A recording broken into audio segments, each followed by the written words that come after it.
Which one is perfect for you? The Sony A7Rv V or the Lumix S5iiX? Both of these on paper will provide you with high quality photography, fast autofocus with subject recognition, and 4K up to 50 and 60 frames per second. But when the Lumix costs just over half that the Sony A7Rv V does, it does start to make you wonder whether the Lumix is the right camera body to go for, or whether paying the premium price tag of the Sony gets you the premium performance that you want. Through this video, we're going to be doing head-to-head photography and videography comparisons, showing you the benefits of each one and giving you an insight into the very tricky situation I'm finding myself in.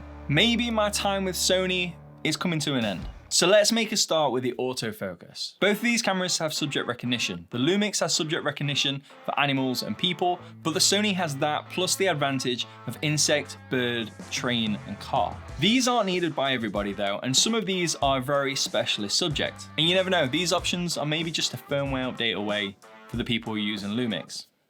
I'll say no more. The performance of the autofocus between these two cameras is very similar. Both cameras find the subject really well and transitions nicely. For the photography, I do feel like the Sony nailed pretty much 99% of the photos that I took with it, whereas the Lumix were a little bit softer in certain photos. However, this is just a test and your results may differ. Something to bear in mind though is depending on what lens you put on your camera, your autofocus, and more importantly, your image quality may differ. But more on that later. In these video tests, the transition speeds and the responsiveness for the Sony were pretty high. Probably higher than what most people would set it, but the good thing about the Sony is you can adjust it to suit your needs. Now this won't matter for the photography people out there, but video people, listen up. This mainly photography camera does have lens breathing compensation built into it. Admittedly, when you enable it, you do get a 10% crop, whereas the Lumix doesn't have any of that. However, the requirement of needing breathing compensation again depends on what lens you're using on your camera. Overall, when it comes to focusing, the Lumix is great, but for me, Sony takes the top spot. Now, when it comes to the photography capability, the Sony, it does shine through. It has a 61 megapixel sensor, which for most people is a little bit overkill. However, you can turn this down to 26 megapixels using the lossless medium compression, and you can go even lower using the lossless small. However, obviously there are benefits to having 61 megapixels in your camera. Higher quality prints for those people who like to print the photos really big, but you can also turn your full frame camera into APS-C mode, giving you a 1.5 times crop. Taking a 50mm lens and cropping it down to give you the field of view of a 75mm lens, while still providing you a perfectly acceptable 26 megapixel image. Both of these cameras have pixel shift technology as well, meaning that you can put your camera on a tripod, change a few settings, and you can take a high definition image with the Lumix of up to 96 megapixels, or with a Sony up to 240. They also both have the focus stacking feature too. When shooting with a mechanical shutter, which personally is the only type of shutter I would ever use, for the Sony shooting uncompressed RAW, you can only take 7 photos a second.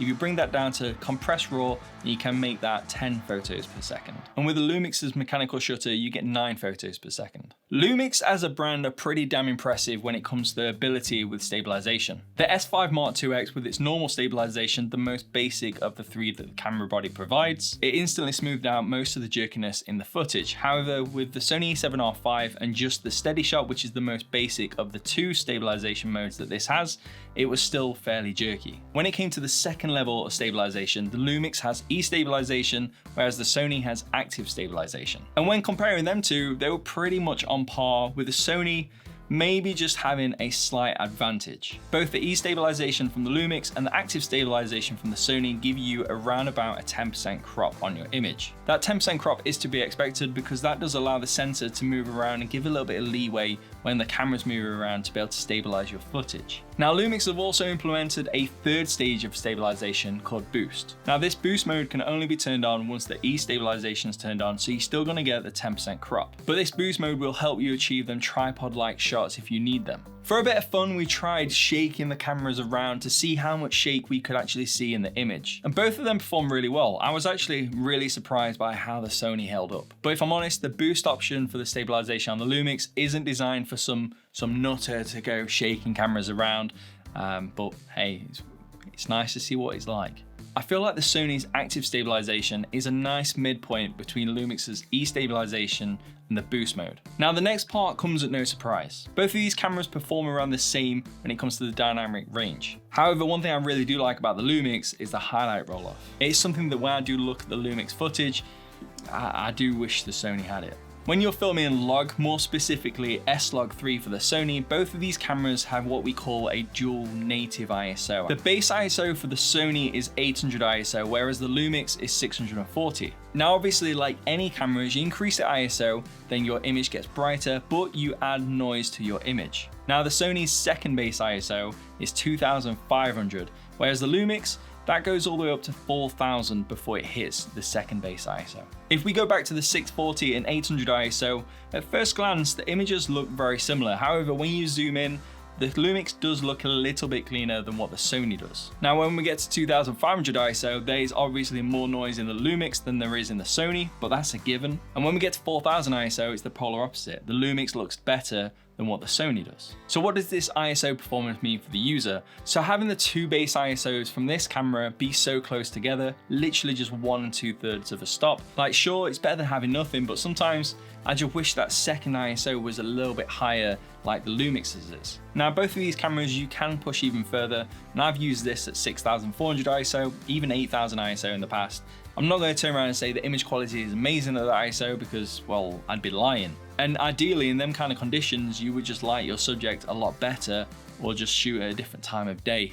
You want to change the environment around the camera. However, for this test specifically, for the usability and the general results, Lumix wins hands down. Now, rolling shutter is something which has been a big talk of this camera, and not for a good reason. But the thing is, Lumix doesn't get off scot-free. The Lumix can provide a 6K image, and the Sony can provide an 8K image. Now, 6K and 8K are great for the definition, and even better if you need to crop when it comes around to editing. But unfortunately for both of these cameras in either of these modes, as soon as you start adding movement to the camera, the image does start to fall apart due to the rolling shutter. Between the two, Sony gives you the worst amount of rolling shutter, but it's also giving you an 8K image over the 6K image, so it's kind of to be expected. And as for the 4K, both cameras are pretty much on par with each other. But so far through this video, we've been talking about the performance of the cameras. But what about the features that are included in the camera to help make your life that little bit easier? The Sony A7Rv allows you to go and take photos of individual people. Take a photo of the face and then that applies it to the subject recognition.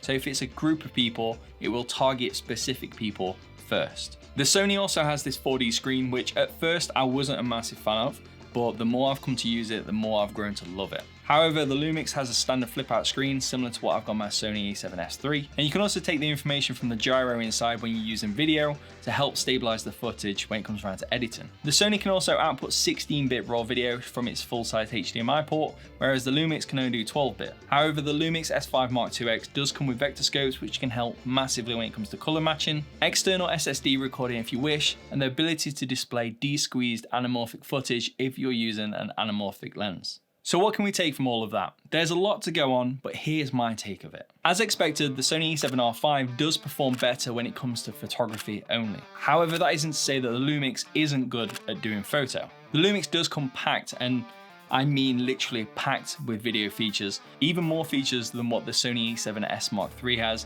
I'd even put it up there with the FX3. Overall, I think that the Lumix is much more of a hybrid camera than what this is, and it's very impressive. However, both these cameras are perfectly capable of being flexible and capturing most of the stuff that people need, but there will be some limitations with both. For the price, if I was somebody entering the world of mirrorless cameras and I had to choose not even between the two cameras, but between the two brands, I would be more tempted to go down the route of Lumix over Sony. You can't argue that you get an absolute bargain when it comes to the Lumix. The features, the performance, it's got it all. However, earlier I said, depending on what lens you put on your camera, your autofocus, and more importantly, your image quality may differ. When you buy a camera, you're not just investing in that specific camera body, you're also investing in the brand, you're investing into the lenses. With Lumix, you could easily buy the S5iiX body and maybe 2 or 3 primes and have change left over for what you would pay for just this camera body. However, I personally feel that the native lens choice for Lumix just isn't there yet. And when you compare the Lumix lenses